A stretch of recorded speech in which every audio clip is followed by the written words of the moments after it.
Or does that come up? Oh, okay. Oh, Woohoo, first hurdle. okay. Hello, everyone. It's such a joy and an honor to introduce someone whose work I truly admire. Someone who's not only creating real change in the world, but doing it with heart, vision, and incredible purpose. Eleanor Carrara is the president of the Plant-Based Cities movement and founder of the Canadian University Initiative, two powerful organizations that are helping public institutions lead the way in climate action, public health, and sustainability. Through her leadership, cities, universities, and government partners across Canada are transforming how we think about food, making healthy, delicious, plant-forward meals more accessible for everyone. What most inspires me about Eleanor is how she combines rigorous scientific knowledge with bold, hands-on, scalable actions. With more than 25 years of senior leadership in global telecommunications, she brings a sharp, strategic mind to everything she does. And now she's using that experience to build a sustainable and compassionate. And this is exactly what Rotary's Protecting the Environment focus is all about, turning knowledge into action and service into long-term impact. And Eleanor doesn't do this work alone. She has a great team, and joining her today is the treasurer for Plant-Based Cities Movement, Brian Labatt, a senior Montreal-based leader in the energy sector and founding member of the Good Judgment Project. Together, and with the rest of her team, they're showing what's possible when we align vision, science, and service. Eleanor will give her full presentation before answering questions, so we ask participants to enter any questions in the chat. At the end, I'll read them out to the group and moderate this portion. So please join me in giving a warm and heartfelt Rotary welcome to Eleanor and Brian. Take it away, Eleanor. Thank you very much. It's hard to follow that introduction, but thank you very much. I'm honored to be here, and I want to thank the Rotary Club and SRAG for all the important and sustainable work that you do. So without further ado, I will share my screen.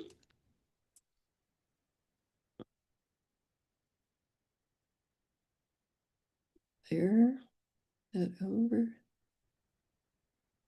Okay, I think everybody could see that. Okay, thank you all very much. So I'll be talking about advancing plant-forward food policies across cities, universities, and government. I'm the president of Plant-Based Cities Movement and the Canadian University Initiative. And if you want to contact me, please feel free to do so. This is my email, eleanor@plantbasedcities.org.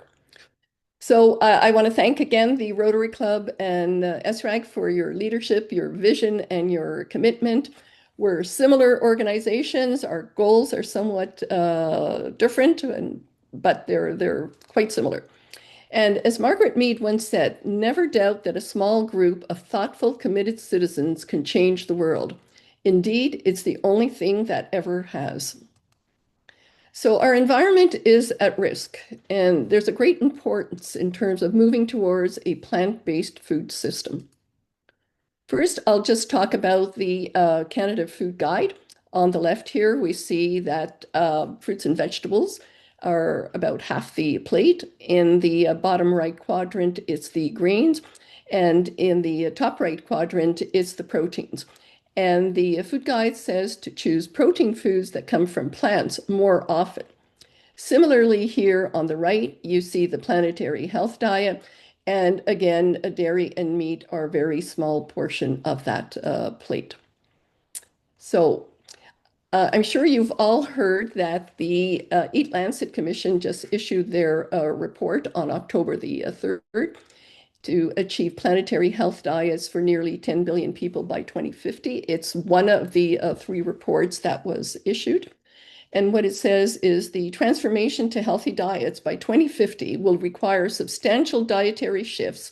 The global consumption of fruits and vegetables and nuts will have to double, and consumption of foods such as red meat and sugar will have to be reduced by more than 50%.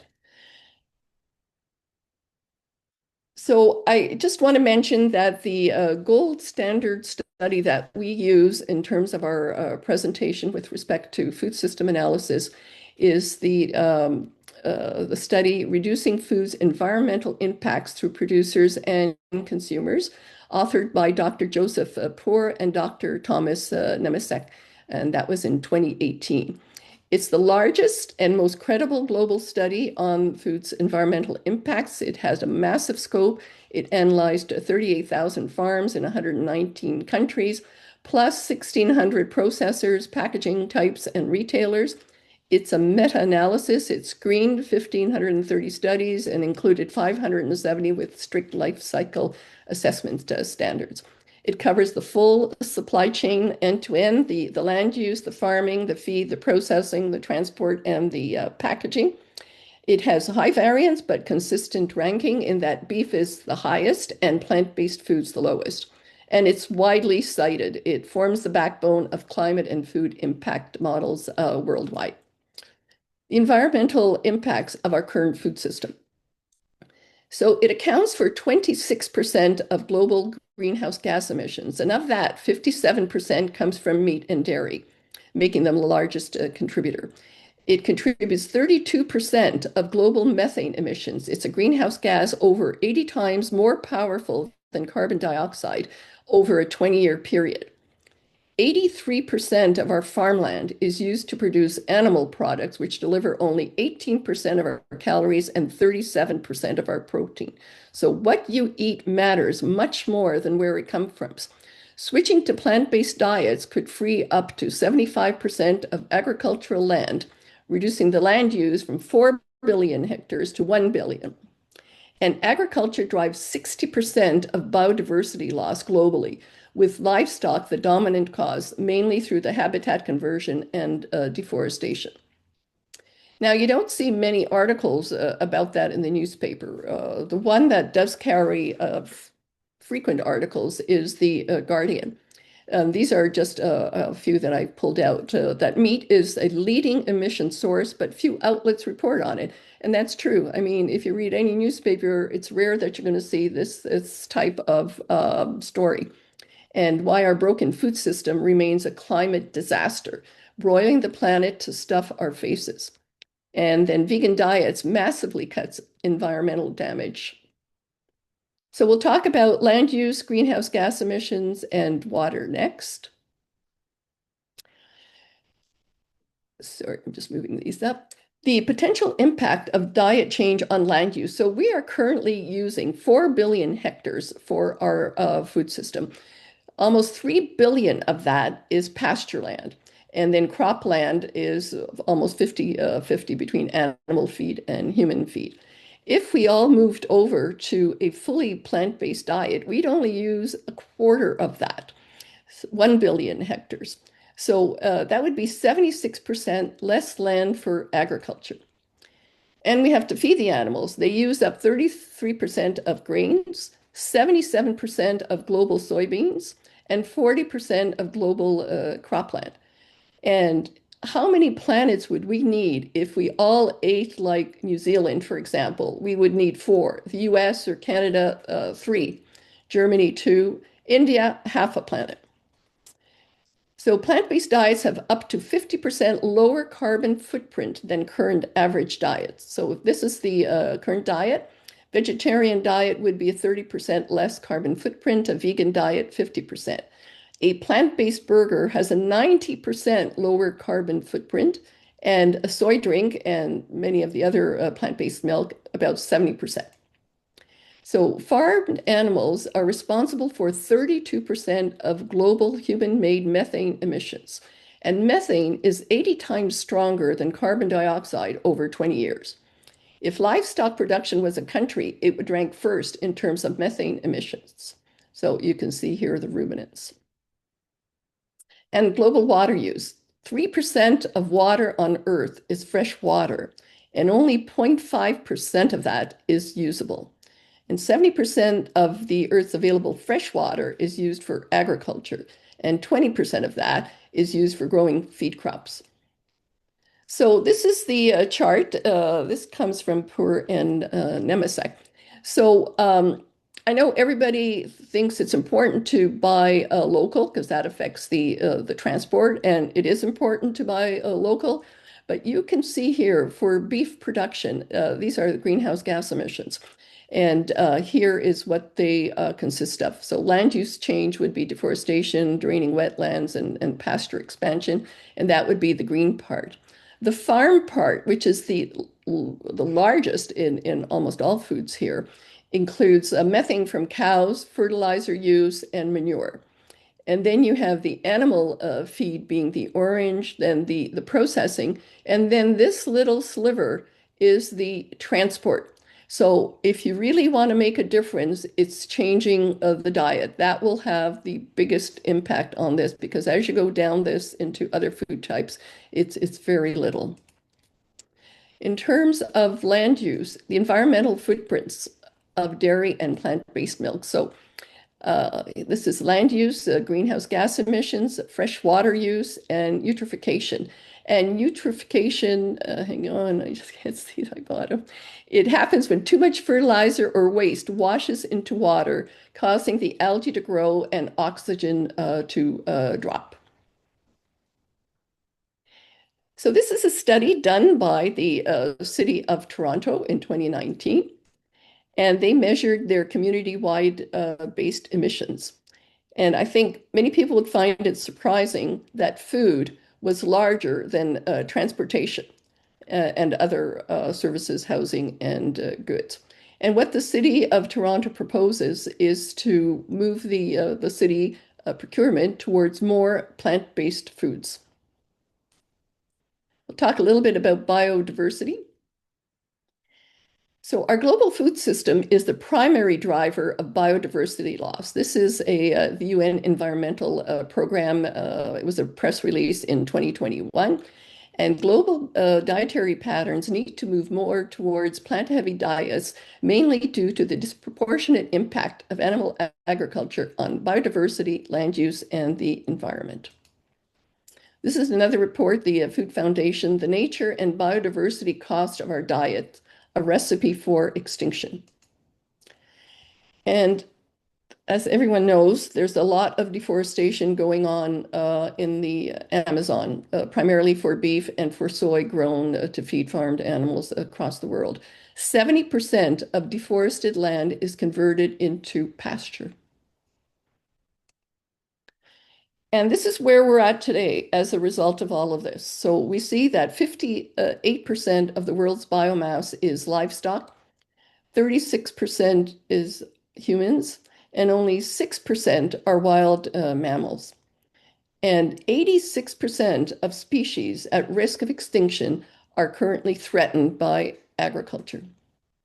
Just briefly on factory farms, I know we all think, we'd like to imagine a small farm nearby and so on, but 85 to 90% or 99% of animals are raised in factory farms, primarily pigs and chickens. And chickens for egg laying, 80% of them are still in cages where they can't move at all. There's a transition underway, but it's very lengthy, 2036. And factory farming has massively increased methane production. Liquefied manure rots in these waste lagoons and undergoes anaerobic degradation. Pigs, otherwise a negligible source of methane, have thus become significant methane emitters. And the people that live around these factory farms could be subjected to some of the impacts from the spraying of manure from these farms. There's been several cases.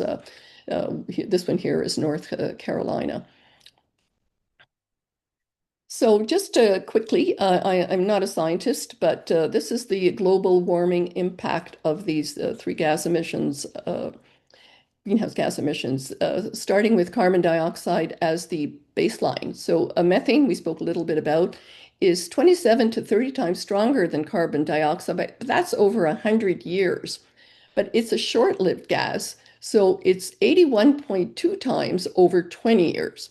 And nitrous oxide, a very potent gas, is 273 times stronger than carbon dioxide. And what is the approximate share of these gases in terms of the animal agriculture? Methane is about 55 to 60%, and these are the sources. Nitrous oxide, 25 to 30, and carbon dioxide, 10 to 15. Misinformation. There is a fair amount of misinformation in terms of what that food is used for. The consumption of plant-based alternatives made from soybeans is causing deforestation. That is not true. So if we look here, orange is the animal feed, green is direct human consumption, and the gray is the industry. So 6% is used for tofu, soy milk, and others. 13% for soybean oil and 3% for industrial uses. And the rest, 76%, is used for farmed animals. So the great majority of soybeans is used for farmed animals. These are two good sites if you want to look up some of the misinformation claims that are mentioned here. And I know some of the subtle tactics that you see is family farms with cows grazing, but that is not what the reality is in terms of the majority of those farms. So now I'll get into the strategies of what the plant-based cities movement is doing. So we advocate for policy changes to food being served by institutions across Canada toward plant-based, including we address municipalities, universities, the federal government, some hospitals, and others. With respect to municipalities, our strategy generally is to first try to build a coalition. We look for supportive councillors, especially the one in your constituency, because that's what's matter to the councillor. We engage councillors and policy makers with lunch and learn sessions. We partner with nonprofits, climate groups, local citizens, and we review the municipality's climate action plan to see if it includes food emissions, but most of them do not. As evidence-based framing, as I mentioned, we use the Pura-Nemesek study. Positive narratives. We always try to focus on solutions that plant-rich diets provide lower food emissions. They're healthier, sustainable, cost-effective, and we highlight the benefits for climate and biodiversity and health. We storytell and provide local examples. So we start, with some of the successes that we've had, and we try to counter the greenwashing. And we have access to groups that can provide plant-based training. The Canadian University Initiative, that happens, we have steering committees that happen twice a year. I sent out emails twice per semester, one before the steering committee, one after the steering committee, to a variety of groups, including the presidents, sustainability, dining services, and students. We hold those biannual steering committees. I have guest speakers such as chefs, subject matter experts. We align with institutional priorities by framing plant-based food in terms of the university's own goals, such as their climate action, health promotion, equity, and SDGs. And we work with students to try to boost demand. Again, we have access to plant-based training. We counter greenwashing, and we try to speak as at many events as possible. With respect to municipalities, to date, we've had 6 plant-based motions. In Montreal, there was also the Sustainable Food Transition that had lobbied the City of Montreal in 2021. Then we did Brampton, Halton Region, District of North Vancouver, Kingston, and Saanich. These are, I have 2 pages on this, the 6 motions that were passed. And this is the piece of the motion that is actually the action part of it. As you know, there's sort of a preamble in terms of the whereas clauses, and then you have the motion. So I'll focus on 2, because there are many here. Kingston. So that the City of Kingston commit to prioritizing plant-based municipal food procurement as a key strategy to lower environmental impacts in keeping with the 2023 strategic plan by always ensuring that plant-based options are included and prioritized whenever food food is purchased or funded. That plant-rich options be promoted by ensuring they are given a primary position when food is offered, such as the front of a buffet table. And that is extremely important. That makes a lot of difference in terms of the uptake. And that the City of Kingston support and collaborate with community partners on education and awareness campaigns that promote the benefits of a plant-rich diet. That is also very important because you need to support the shift through education. People can't be told what to do. But if you talk to them about the reasons why we're doing this, there is a greater propensity for them to adopt more plant-based foods. And Saanich, I'll just go to the next page. So Saanich was one that we worked on for 2 years. One of our representatives, Karen, in Saanich, worked with the local government there. And thanks to PBCM, they had received free staff training on the benefits of low-carbon plant-based food and accessed helpful templates about plant-based food procurement from other communities. And they've had several successes to celebrate, including plant-based food first at key public events last year. And they're now moving from their opt-in pilot phase towards updating our sustainable procurement guidelines and other resources for all staff in the coming year. So we were very, very happy with Saanich. So I'll talk about the Canadian University Initiative now. So we launched that in 2020 in an effort to nudge universities towards more sustainable plant-based food systems. And we have these biannual steering committees, as I mentioned, and regular outreach. And this work was only possible through the incredible support and generosity of the many chefs, academic and professional allies, expert collaborators, Forward Food, the Better Food Foundation, and our campaign manager. In the first couple of years, these were the 10 universities who had presented, and these were other universities that we had worked with. And here, sorry, I'm just going to keep moving this down. Let me just go back up. Okay, so this is the census of all the speakers that we had 2022, then up 23, 24. And I want to talk a little bit about the University of Victoria. A great success with them. They were very interested in the program. So they took the data from 2019 and they measured the purchases by weight and their emissions. So you can see on the left side here, if we look at ruminant meats, and I just want to say that this was an automated graph, so sometimes there's a bit of an overlap between the two sections. So ruminant meats accounted for only 3% of the purchases by weight. Yet in terms of the emissions across the supply chain, it's tenfold, 34%. And for the other meats, it's not quite as dramatic as the ruminant meats, but this was the piece related to the other animal products. And now it represents about half the circle here. And you can see the green here from plant-based foods. Here it's very large.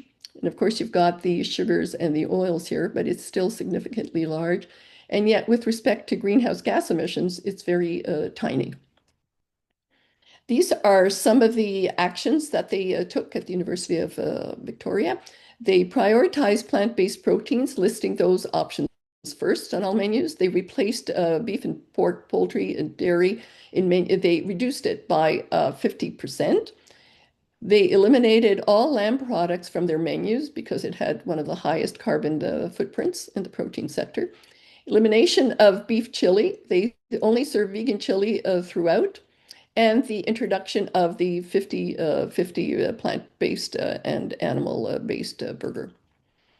Other menu actions, the vegan cheese is used as the default cheese, so they must opt in. They have to ask for dairy cheese. And the introduction of vegan mayo as the default spread. And vegan mayo, really, you cannot tell the difference between the plant-based and the animal-based. So that's an easy change for everybody, especially in institutions, because it could make a big difference. And University of British Columbia, They started climate labeling their meals, and the big green one, of course, is the most climate friendly, and the red the worst. We held two steering committees two surveys between 2020 and 2025. In 2020, it was between 2020 and 2022. And the chefs here were those that overlapped in both surveys. So there were nine chefs involved in this survey. So we started in 2020 at 57% animal-based, and in 25 we were at 40%. And the projection for 2027 is 35.6, and hopefully we're still going to continue working on this for the next 2 years, and hopefully that will be lower. Just wanted to show some examples of some of the universities. Here's the University of Guelph. It was amazing to work with the University of Guelph and their chef. They progressed significantly. They have plant-based options across the board, and some of them are primarily vegan and vegetarian. Another interesting accomplishment at the University of Guelph is the Child Learning Center, which is 100% plant-based. There's also a second learning center in Ontario that's 100% plant-based. And if we look here at the original menu, and you can see the meat and dairy and eggs occupy more than 50% of that. And it emitted over 3,000 kilograms of carbon dioxide equivalents. Then when they shifted over to the new menu, the plant-based menu, it was only 1,000 carbon dioxide equivalents. So that is a highly significant reduction in terms of greenhouse gas emissions. Then we had several other types of steering committees. We had brainstorming sessions with the chefs. We had a trade association meeting with the chefs and other groups. We had Default Veg showing how you can take advantage of putting the plant-based meals at the front of the buffet line, or just not putting the meat options there, that they would have to be requested. So now I'll just speak briefly about the federal government. So I had tried to reach the federal government over about a year plus, and they are now going to be presenting at our university steering committee on November the 19th. So there will be representatives from the Treasury Board of Canada. They'll discuss their low carbon food procurement. Nourish is presenting the guide to best practices and green criteria for low carbon food procurement, and they did this as a request from the government. And also Global Affairs, which is carrying out a pilot, a 1-year pilot, and it's called the Planet Positive Food Procurement Partnership. If anybody would like to attend, please, again, just email me, and I'd be glad to send you an invitation. The next steps. So why time is running out? We don't have an eternity to make changes, and we have to scale it. A lot of us need to make them, and that's why we're working with institutions, because it affects a lot of people. But we need much more. So why time is running out? We have potential melts with the Greenland ice sheet, the Antarctic ice sheet, the Arctic permafrost, the Amazon rainforest. Once it dies back to a savanna, the chance of it becoming a rainforest again are very low. We will lose all that biodiversity, which is very sad. Coral reefs, the warming and bleaching actually of the coral reefs, and some have reached mortality in 90% in some of those areas. And the Arctic sea ice is expected to be potentially ice-free by 2050.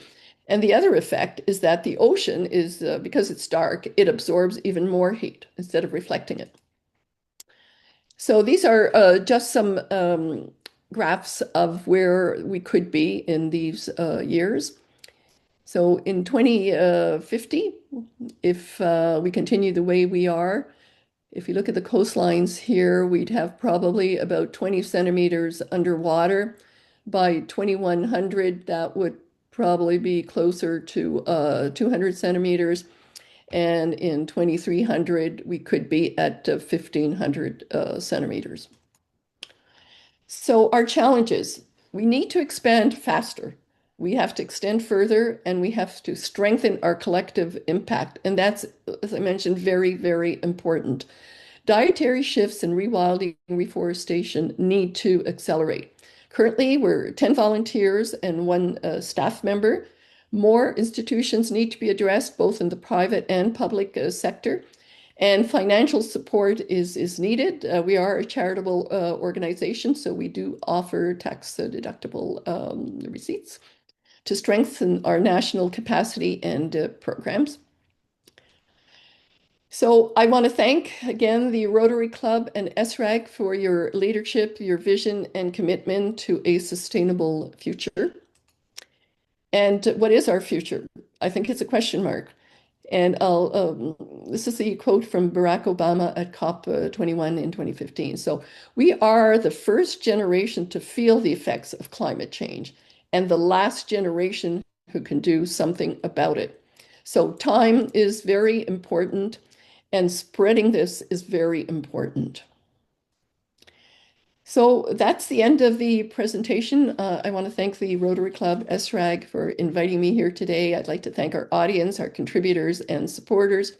And if you are interested in making a difference, again, please contact me. And if you can, please donate and sign up for our newsletters. So thank you very much, everyone. And then I have my references. So I'll stop sharing. Thank you so much, Eleanor. You know, just you saying you have 10 volunteers and one staff member and you've done all that, it blows my mind how much you've accomplished and the reach that you have. How many students and how many people have you affected from your university initiative alone? Well, I would say thousands. I don't know, maybe like 15,000, 20,000, or more than Yeah. that. 'Cause, we've gone to the bigger universities. You know, we are focusing primarily on the big ones to start, but of course, we'll continue to address even more. That's really, really incredible. So a huge round of applause from all of us. And Thank you. Thank you. And thank you that's a again for lot. your work. Yeah, and it's really, really inspiring. So I'm going to take a look at the chat. Does anybody have a question they want to ask out loud? I have some in the chat, but those were from me, so I'd prefer if other people have any to start. Chris? I have a question about, we have a small community college here but we have a lot of public schools, elementary, middle and high schools. And I'm wondering if you feel that this might be transferable, to younger students. It is transferable, but it's a little bit different addressing a younger audience in order for them to understand, right? Some of the vocabulary they may not understand. We could do much more, but with 10 volunteers, we are trying to focus on the largest institutions in terms of having the largest impact. But there are some organizations that do go to schools. I mean, I don't necessarily work with any right now. But yeah, definitely schools, especially trying to get children where they're young, where they haven't necessarily fully developed their eating habits, let's say, that change wouldn't be as difficult as some of the older population or students. Okay, thank you. You're welcome. Scott? Yeah, I'll just note along those lines here in the state of Michigan, the governor, with their budget, recently passed a policy that all schools, such as what you're talking about, Chris, would have their breakfast and lunch provided, through the state program. So it would be a policy thing, what food items are provided through that program. So it would have to be, something where you'd have to work with that supply chain, to implement a more plant-based situation. And I think, as Eleanor said, it's educating those policy makers, to affect that change. Yeah. And in the States, it's a challenge because the meat and dairy industry has a huge lobbying cadre, and kids are required to take milk with their lunch, whether they're lactose intolerant or not. So there are tons of Yeah, restrictions that, yeah, we'd have to battle through at the federal level. So thanks. yeah, that is definitely a challenge, the meat lobby. Yeah, And do and the you see, Canadian policies are going to be different from the US policies, probably, it seems to me, by a country mile at this point. Mm. I remember receiving milk at school, and we in our family we didn't drink milk, but yeah, I didn't like it, and we were served it every day, and And it's a huge waste. I it work, is, it our is. local high school Earth Club started a composting program at lunch, and you can't believe the amount of like unopened milk cartons that just get thrown in the trash. Exactly, exactly. Yeah. There are other cultures that also do not drink milk. Mhm. Yeah. is there anybody else right now that has another question they'd like to share? Dawn? I just had a quick one about climate labeling. I know in the States, and I think most everywhere, that we're all familiar with that little rectangle that has the nutrition and the fat content and all that. Is Mhm. there any movement to add a climate score Oh, to packaged foods? that would be great. That'd be fabulous. Yeah. I'm not familiar with any. I'm not sure if anyone in our audience would be familiar with that. Eleanor, I thought I read that there was a university, it might have been in Europe, that was on the menus in the university cafeterias was noting the climate impact of certain food choices and that it changed students' choices dramatically, but I can't remember where that What was. name it was? Yeah, I could look into that and get back to Chris. Yeah, And is it, that should be very important because at least the young people are aware of the climate crisis, right? They may choose to eat meat or not eat meat, but they're certainly aware. But I'm not sure how many of them are actually aware of, again, the impact of animal agriculture on that climate crisis because they don't generally hear that anywhere, right? right? And so we have to sort of balance that because then it could be an issue saying, well, it's a personal freedom, right? That I want to choose to eat meat. But I'm sure many would at least reduce. And again, it's difficult to ask anybody to go 100% plant-based, but we can all reduce, right? And even the Eat Lancet Commission just came out and stated that 50% reduction. So that's an important source. Mhm. Go ahead, Dawn. I just had one more that you referred. There was a report having to do with hospitals in New York and the the benefits. And I noticed that one of the things they said there was a 59 cent per tray Reduction. savings that added Yes, to up to $300,000 yes, yes. savings. And I think that has there been any, we talked, I think this came up the other day about the, the, the challenge of elementary schools and funding for their food programs. And have there been any studies about that quantitative savings by a plant-based diet system-wide, where you say if you implement this, one, you will save because there'll be less waste, but actual per meal savings. I mean, there have been certain reports, like you said, the New York City hospitals had realized savings on, they had 11 initially. I'm not sure if they had more after that. And I think part of that success was the Mayor Eric Adams was or is a vegetarian. So, not that I'm aware of, but David, is that something you think that you could potentially answer? Well, sort of. There have been a few studies in Europe that have made estimates, especially in Britain and Denmark, that I don't have them on hand, I don't remember the numbers. They all say there'd be some very substantial savings. And they also say there'd be huge savings in health too, of course. Health costs would drop dramatically as well because a lot of cardiovascular disease, especially in some cancers, are related strongly to animal products in our diets. Thank you, Can you David. introduce David for us, Dr. Steele for us, Eleanor, since he's Yeah, speaking? certainly. Yes. David? Yeah, well, I'll let David introduce himself, I think. Okay, I'm stuck multitasking now. I'm fact checking for an NPR show right now. So, but Oh, I'm a retired molecular biologist. I was a prof at the University of British Columbia. I was in a couple of institutions before that. Cornell was my first. I actually did my undergrad in the town that I don't remember the first name at the Ann Arbor because I went to U of M, and that and I'm president of Earth Canada. I'm the science advisor to these guys, and I've got to get back to this show. I'm actually fact checking for at the same time. Excuse me. sorry.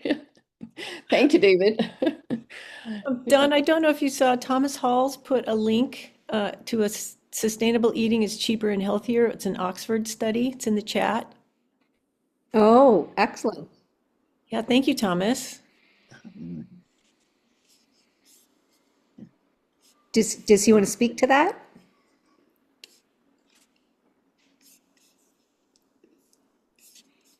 I don't know what's true institutionally, but at least on an individual level, that's what some research has suggested, that it is a cheaper way to eat in general, depending on where you source these things. So, tofu block's going to be a lot cheaper than a steak, for example, and it's generally that's a good rule of thumb.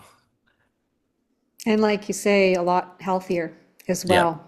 And much, much better for the environment, not just for greenhouse gas emissions, but biodiversity, pollution, water use, ocean destruct, all that stuff that we talk about, really covering all the planetary boundaries that are being affected right now. So, we see one part of it, and then when you really delve in, I'm trained in nutrition, in holistic nutrition. They didn't really even talk about this stuff. It wasn't until I joined SRAG that I realized, oh my goodness, this plant-based eating makes a huge, huge difference. I was already teaching plant-based cooking classes in Banff and just did it for the health reasons.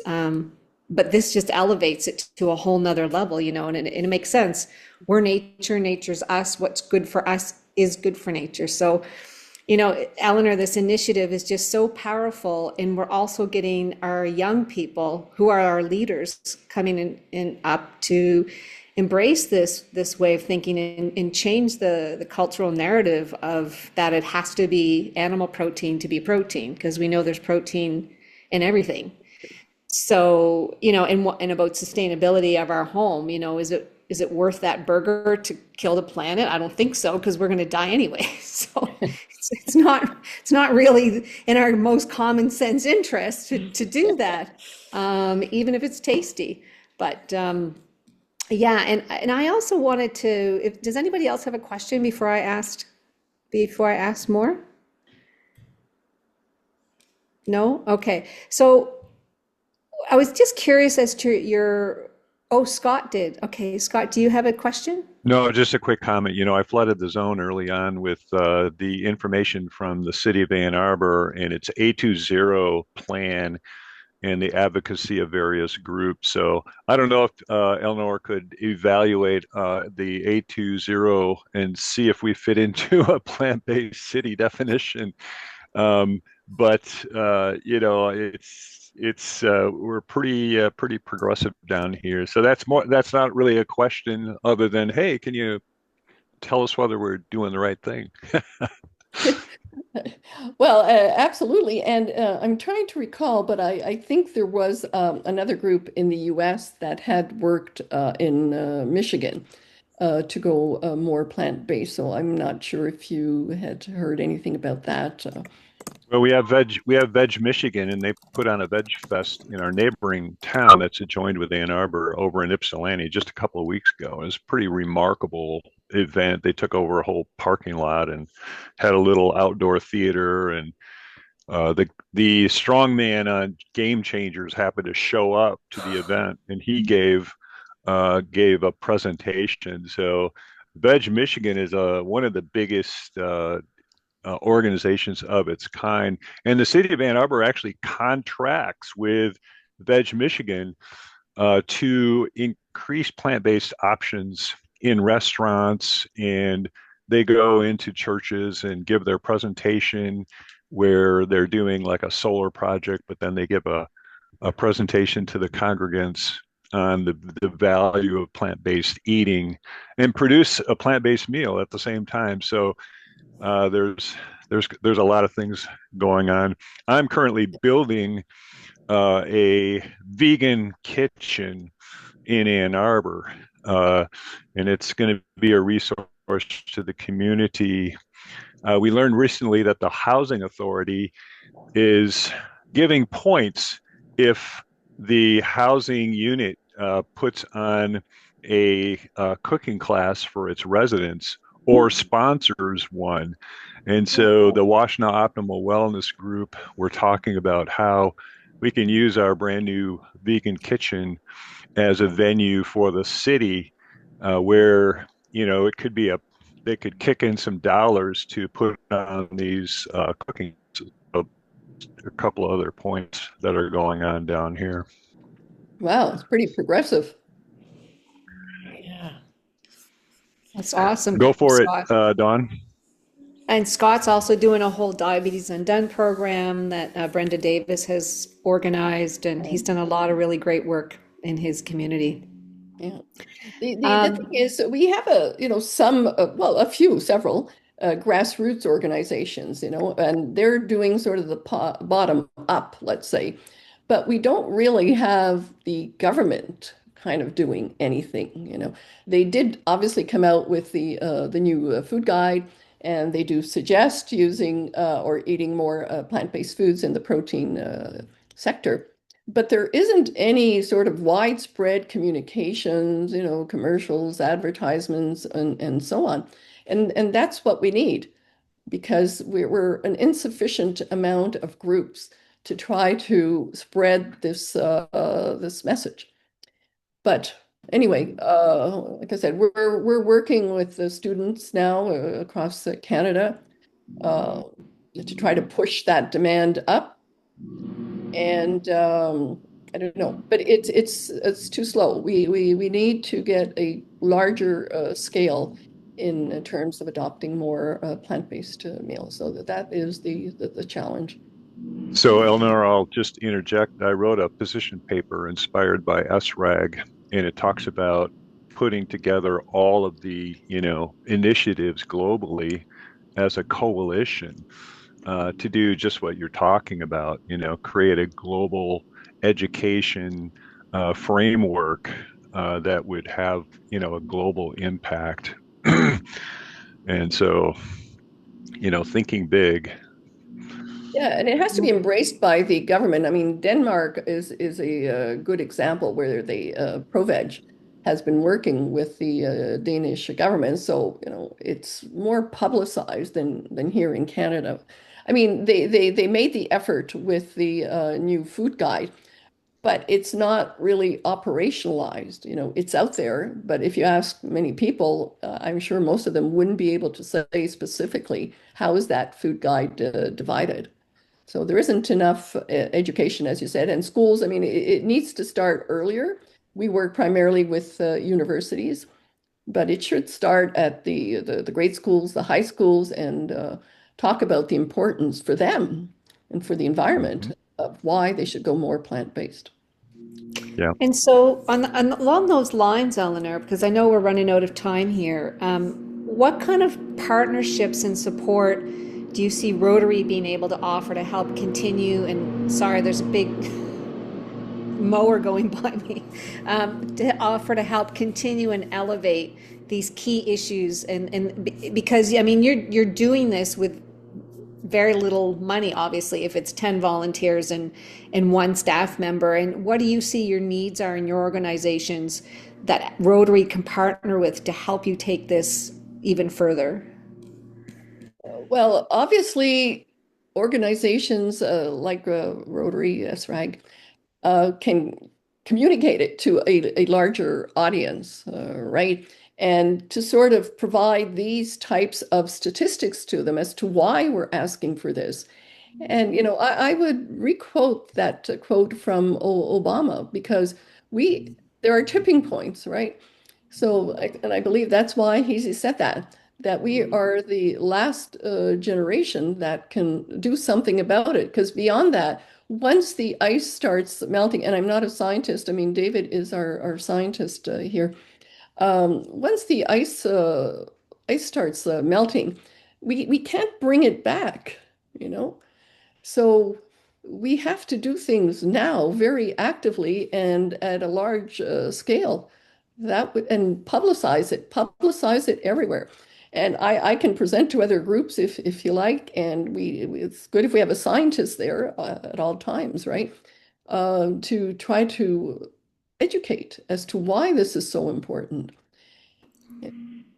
And That what are your funding needs? Like, what are the things that you would see immediately now that you're challenged with that maybe partnering with a Rotary Club or a district or, a grant situation yeah. could help you? Well, it's hard to get people working, I won't say full time, but several hours a week on trying to address different institutions across Canada, schools, etc. So we need more people to do that education, and most people have to work. So that's the issue. We can't get more people on a volunteer basis that can do this significantly enough to make a difference, because when you're working with universities, it's constant. When you're working with the cities, you got to keep going back and forth. It takes time to do it. So more staff would obviously help. Like the person I have for the university is a staff person. So she is doing this pretty much full time. So that helps. I mean, I used to do that by myself in the past before we had this opportunity to get someone. But it becomes quite a challenge. And cities, I mean, it's basically a one-to-one, I mean, there's a lot of cities, right? Universities, I can address them in an email, address it to the presidents, everybody's there. I tell them what's going on in terms of the environment, environmental destruction. But with cities, it's a lot more decentralized. So more people to address more institutions, and obviously the larger institutions like hotel chains, for example, they can put a default structure to their meals. It's very easy to do. These are simple things that don't necessarily involve any heavy investment of dollars. So yeah, more people focusing on the larger institutions just to get more results. Eleanor, do you ever work with Greener by Default, the group? Yeah, you may have seen on one of my last slides in the university piece. Yeah, they were new in 2020. They had attended that first steering committee on December the 9th. And they wanted to talk during that meeting. So, yeah, they gave a short presentation, and there was a lot of interest. And this was all new at the time.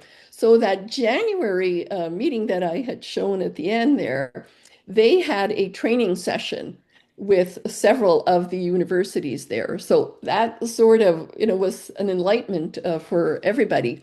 And so, they've been training, yeah, for years now.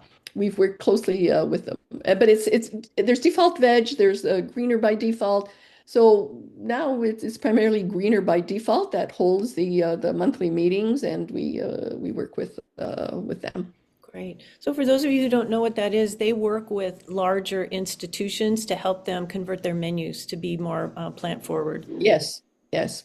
And sorry, it's the Better Food Foundation that holds the monthly or Oh, quarterly. right, they split, I think. Yes, yes, there's sort of I'm not sure how they classify, but let's say a division of it, but they're two separate organizations. They were instrumental in sort of awakening people to the aspect that defaults can actually increase the uptake of plant-based foods. And I think they say like 50 to 60%. If you just, Oh, yes. if you make people opt in to an animal-based meal, they'll just go with the default. It's a plant-based meal. Exactly. And it worked in hospitals. When they did the New York City hospitals, it worked. It was about 50%, I think, Yeah. that stayed with that default option. So it has huge, and you're not changing anything really, it's all sort of psychological, right? Yeah. That's what they've given me. Okay, I'll try that. So, If I could share a funny story, I was at an event where you had to opt in for a plant-based meal. It was a buffet style. And the chef was at the end and she was had her arms kind of around this part of the buffet table. And I said, "What's going on?" She goes, "Everybody wants this plant-based food and we only made enough for the people who pre-ordered it. And I'm guarding it." I know because plant-based meals have evolved. They're not just peanut butter sandwiches or salads. They've evolved. We've got some pretty impressive chefs. I mean, we have a chef that trains our university chefs across Canada, and it's delicious food. Yeah. So people have, I think, this preconceived idea of what plant-based foods are. It's not just salads. I think it's gross. That's what we try to push in our task force. I also wanted to ask Brian if you have any words, working with Eleanor and with the initiatives to share with us today as well, being the treasurer and in your experience. So let me tell you, Eleanor has basically been the inspiration that's taken us from, I would say, zero to where we are today. And it's been her effort and her passion and her sole focus, to be honest, to get us here.